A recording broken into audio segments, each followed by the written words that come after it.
Now to the latest development in the George Zimmerman trial. An all-woman jury has been seated to decide the fate of the Florida neighborhood watch captain charged in the shooting death of Trayvon Martin. And ABC's Matt Gutman has all the details for us and joins us this morning from Miami. Good morning, Matt. Good morning, Robin. 16 months after Trayvon Martin was shot this morning, finally, 6 jurors. Their identity is kept strictly secret. We don't know their names. We don't even know their ages. We do know that 4 of them are mothers, and we know their key opinions on important issues like guns and self-defense. The jury of 6 women, ranging in age from their 20s to their 60s, now bear the burden of deciding the most racially charged trial in a generation. We want arrest! At question, did 28-year-old George Zimmerman, a white Hispanic man, intentionally shoot and kill Trayvon Martin, a black teenager? Or, if as Zimmerman argues, did he fire in self-defense? 5 of the women are white. The one person who isn't says she believes in self-defense. I think everybody is entitled to do that in order to protect their life. Half the panel has owned a gun, has a family member who has, or had a concealed carry permit. Having a woman who will solely listen to the experts is going to be more favorable for the defense. One juror even admitted she had visited Zimmerman's Defense Fund website.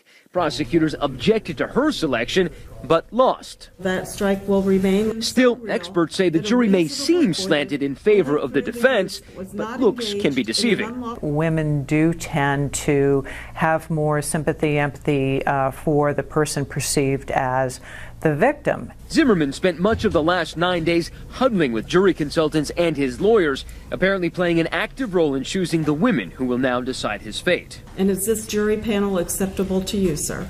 Yes, Your Honor. Meantime, this morning, with a jury nailed down, the rhetoric is heating up. This case will fall on the fact that the state cannot convince a jury beyond a reasonable doubt with their evidence that a crime was committed by my client.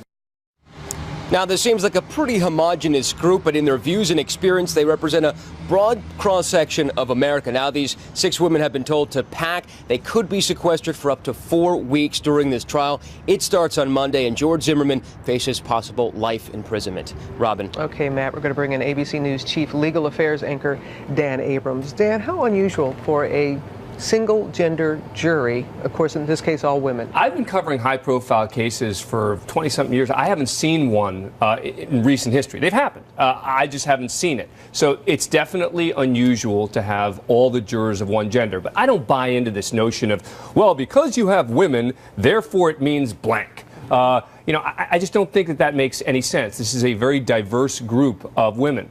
The question's going to be, back in the jury room, when they begin deliberating, does that change the dynamic? I don't know.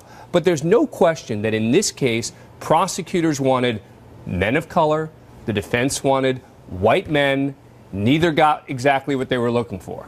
Since neither got what they were looking for, everyone's trying to read the tea leaves here. Does it favor this all-woman jury? Does it favor one side over the other? You know, it's really tough to know because you have to go back and look at all of the answers, right? You've got a couple who've got attorneys as very close relatives. You've got a couple who are gun owners. You've got one who was arrested.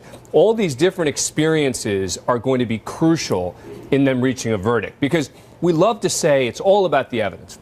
It's just going to be about the evidence presented in court. But the reality is they're going to be bringing in their personal experiences, and that will determine how they see the evidence. What's the prism through which they look at the evidence? And it's absolutely crucial in this case. Trayvon's parents released a statement overnight, and they said as long as it's fair and unbiased, the jury, they're just going to let it. They just want to see the evidence. It starts on Monday. What can we expect? Expect to see the defense focus on the legal issue, meaning to say they cannot prove that this was not self-defense. Expect the prosecution to say, look at the totality of the circumstances. This couldn't have happened any other way. And as Matt said, 2 to 4 weeks. That's right. We're looking at. That's All right. right, Dan. Okay, Rob. Thanks very much.